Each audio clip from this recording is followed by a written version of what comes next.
Okay, so today I'm going to tell you a story. It is Easter Sunday and it's a very beautiful morning. It's like 10:30 a.m. Eastern Standard Time. And we're going to listen to a story about hope and new beginnings. So, as we sit here together in this beautiful park with the city sounds in the background of the modern day cars zooming by and birds chirping along, let's just ground ourselves in the new day. So take a deep breath in, hold it, and let it go.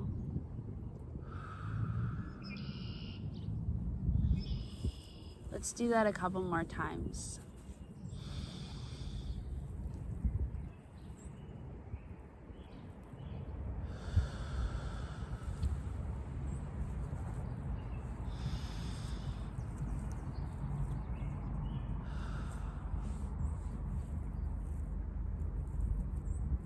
It's interesting because I haven't been to this park in a really long time, in 2 months, maybe even a little over 2 months. And I came back for the first time yesterday, and I felt in the air this energy of hope and of spring. It's interesting how the seasons work. Everything takes its time to really settle in. And I've been introduced to a new form, or not a new form of astrology, but new for me in learning, which is sidereal astrology. And that astrology maps the current placement of the stars and aligns with that way of progression of thinking when it comes to who you are and how it relates to the planets and the constellations and the seasons. So really, for sidereal astrology, the new year is just about to begin. And that kind of falls in line with this energy of spring that I feel really coming up, bubbling up from under the surface and creating new life, creating this new beginning. The story I want to tell you today is about death and rebirth, and how things fall apart and can be destroyed only to come back again or be recreated and restored into a new vision of life. How we are constantly embodying a new experience with every breath and every exhale, and how within all of that newness, death remains present, not as a surveyor or as a warning, but as a companion. The friendship between death and life is one that many of us will spend many, many, many lifetimes, eons, working to understand. And there's a certain point where you come to have a high level of respect for the way that they have built this mutual love and grounding in each other's presence. Some might say they are total opposites and that's why they attract. But others might look at death and life and see that they are one and the same, two sides of the same coin. I don't think either has to be wrong. I think they can both be right. I think it can all be true. And as we dive deeper into the universe and our existence and our place within it, not just as the human species, but as a universe within ourselves, as we begin to discover the many, many universes, the many, many lives that exist, and spirit as a whole, the divine as a whole, life continues to unravel, and we continue to find our way closer to the center of it all. With every death and every rebirth, we get a little more information. We get some more details as to what this is all about, why we're all here, what we're all doing. And the closer we get, the less it seems to matter. The less the why seems to matter, and the more the feeling is cherished. There is something so special and unique about this planet, because it is made up of so much water. And we are made up of so much water. The human experience, if being about nothing else, the earth being experience, if being about nothing else, is about feeling. Before the physical, before the spiritual and the mental, it's the emotional. It's the emotional body that we all feel. It's why we're all empaths. It's why love is the strongest feeling and the hardest to describe and the most coveted and the worst and the destroyer and everything. Feeling is everything. So, I want to tell a story about a jackrabbit and a bunny rabbit and a bear. And this story starts with a jackrabbit who came out from a river, who came out from a stream, moving through the middle of a city's forest. And this water moved quickly at certain times and slowly during other moments. And it was fresh, and it was light, and it was always in motion. And this jackrabbit had lived in the woodlands of this city forest his whole life. And he would step out of the spring, step out of the stream into the woods whenever he was in need of sustenance. And on this particular day, there happened to be a new season arriving in the city forest. And this jackrabbit felt this new season coming. And so he stepped out of his river and he came into the forest, and he came into this canyon between these two hills within the forest. And he just sat there under the sun. And laying there on the soft grass and the mixture of old leaves and wetness and dirt and ants and birds chirping along, he just asked the sun to warm his tummy and guide him to a place of enlightenment, so that he could see what this new season would bring for him, and so that he could understand what the meaning of this period of his life would be. This jackrabbit appreciated the aspect of knowing. He appreciated having the answers.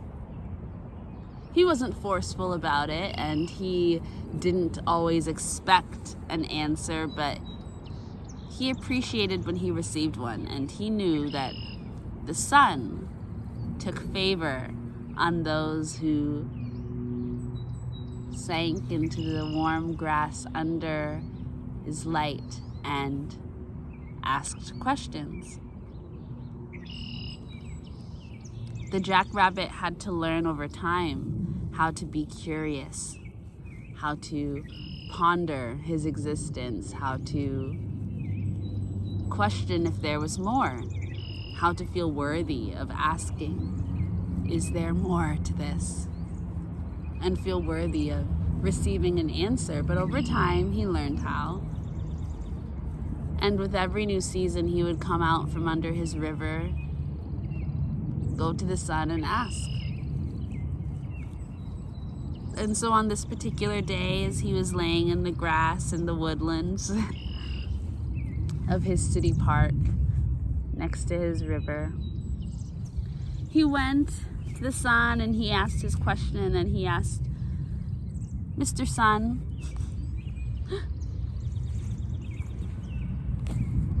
why does your light shine on me?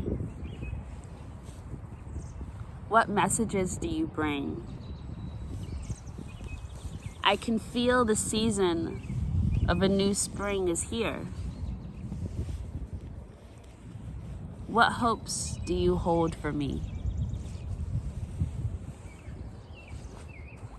And the sun, peering down on the jackrabbit, looked at the tiny creature all the way up from space. And with a curious heart of his own, asked the jackrabbit, "Well, what do you hope for yourself?" Now, this is the first time the jackrabbit had ever been asked a question. And he had absolutely no idea how to respond. He had learned how to be curious about life and about himself and about the world around him. But that curiosity had always manifested in him asking questions, in him hypothesizing, in him searching. Not necessarily outside of himself, but always in the position of the interviewer. He had never quite been the one in the spotlight. He had never been asked a question before. And Mr. Jackrabbit realized in that moment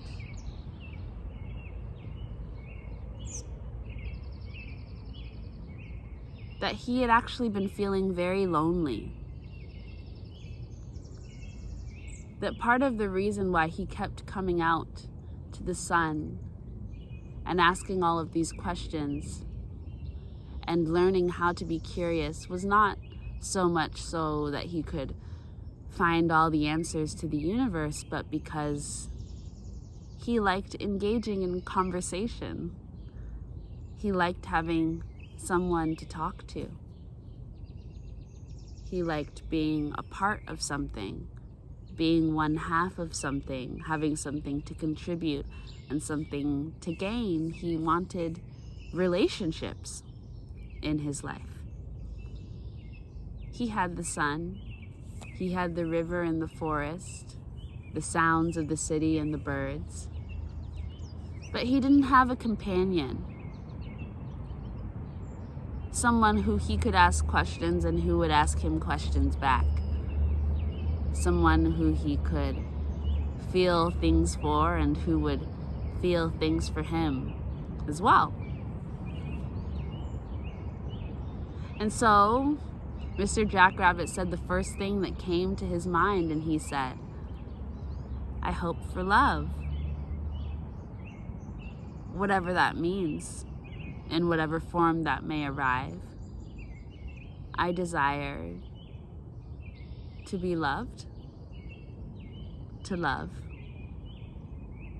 Love. And the sun smiled on the jackrabbit and said with an open heart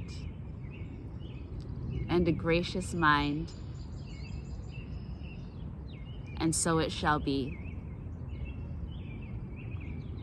And so for many days, Mr. Jackrabbit wandered around his forest. He realized that if he was going to find his love, he couldn't hide under his river all season long. He wasn't sure how this was going to arrive to him from the sun. He just knew that he wanted to be seen. He needed to be visible, recognizable, in case his love came from out of one of the trees or a bush or from the city. He wanted to make sure that they would be able to find them,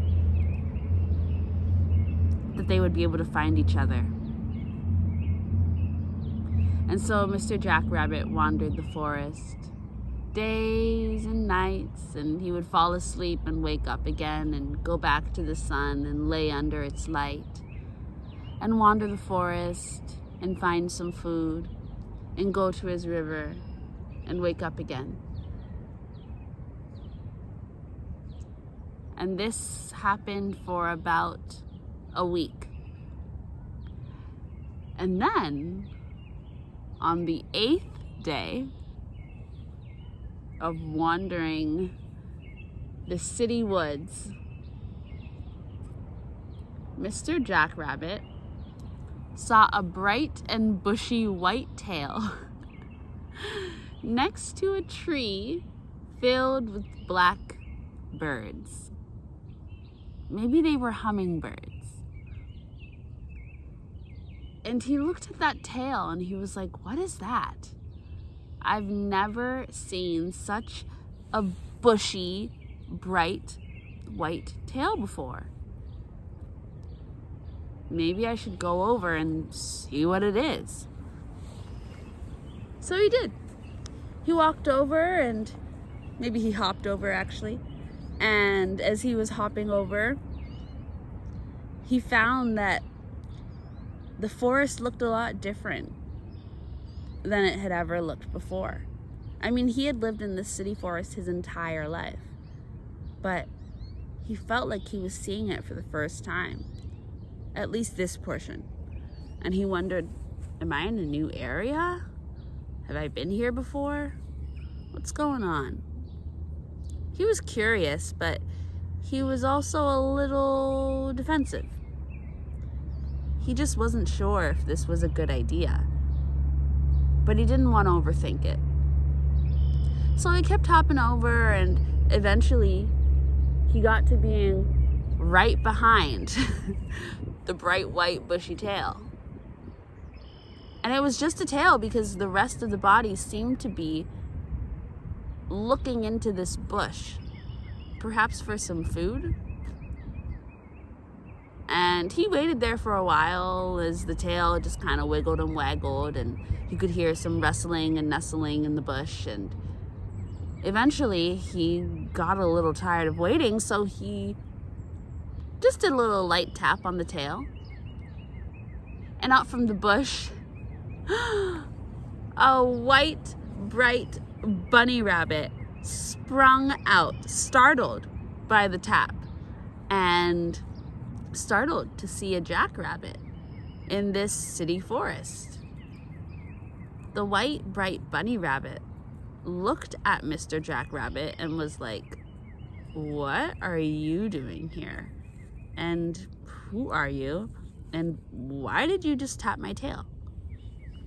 And Mr. Jackrabbit looked at the white, bright bunny rabbit and was like, why were you in that bush for so long? Who are you? How did you get here? And are you my soulmate? Though neither of them said anything. They just kind of stood there looking at each other, sending all of these subliminal messages, but never uttering a word. And they stood like that for a good 20 minutes. And all of the black hummingbirds hummed around them and chitter-chattered to each other and were like, what's wrong with these two? Why aren't they saying anything to each other? And then, as they continued to stare at each other, a big brown bear came thumping and lumping through the city forest. Now, this big brown bear had never been to this forest before. There was not even bears in this part of town, but here he was.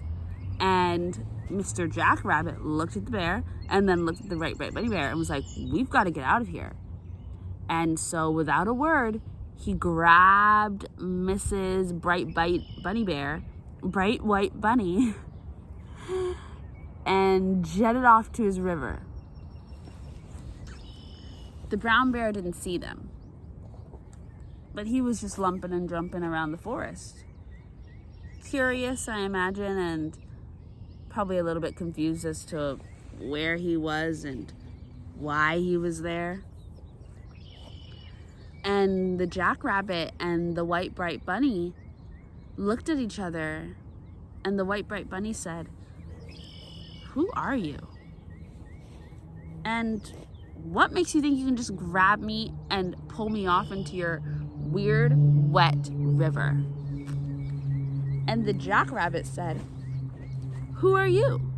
And when did you arrive in my city woods? And what makes you think you could survive a big brown bear? I was saving your life. You should be grateful." And the white bunny was like, "I don't need anyone saving my life. I'm divinely protected. Don't you know that?" And so she hopped out of his river and she went right back into the city woods. And she hopped right up to that brown bear and said, "Who are you? Where did you come from? And what are you doing here?" And the jackrabbit was like, "Oh my God, what is wrong with this bunny? She's crazy. She's so tiny. She thinks she can battle and take on a big brown bear. Like, she's lost it." But then he was like, "What if that's my soulmate? I can't let her get trampled by a big brown bear." So he went after her. And he stood behind her, kind of shy, kind of waiting to see what the big brown bear would do. And the big brown bear looked at the white bunny and the jackrabbit, and he was like, "My name is Archangel Gabriel. And I'm here to make sure that you two meet each other." And the two bunny rabbits looked at each other and they were like, "What?" And they were like, "I have no idea what you're talking about. You seem crazy. You seem insane. I have to go. Like, you're in the wrong area. You need to go. This is the city woods. You can't be in the city woods. You can't even be in the city." And the big brown bear, who was now Archangel Gabriel, was like, "I was sent here by the sun god Ra because Mr. Jackrabbit asked for love. And I was sent here to ensure that the two of you met because you both have the characteristics of being quite stubborn and not accepting newness when it comes and having to slowly open yourself up to love. But the thing is that love is here for you now. So are you going to accept it? Or are you going to force it to work on your schedule?" It's not going to work on your schedule. It's here for you now. Can you accept what can't always be understood? Can you accept the mythic and the mystical? And the jackrabbit and the white bunny bear were like, "Oh my God, that's crazy." And so they were like, "Okay, fine. I guess we'll accept this love that you brought to us. But we don't really know what to do with love. We've never been in love before, and we've always just been on our own."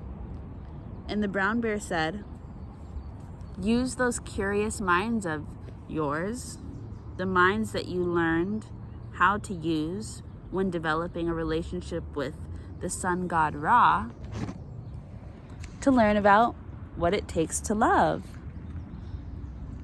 And the jackrabbit and the white bright bunny bear were like, oh my gosh, okay, something new to learn.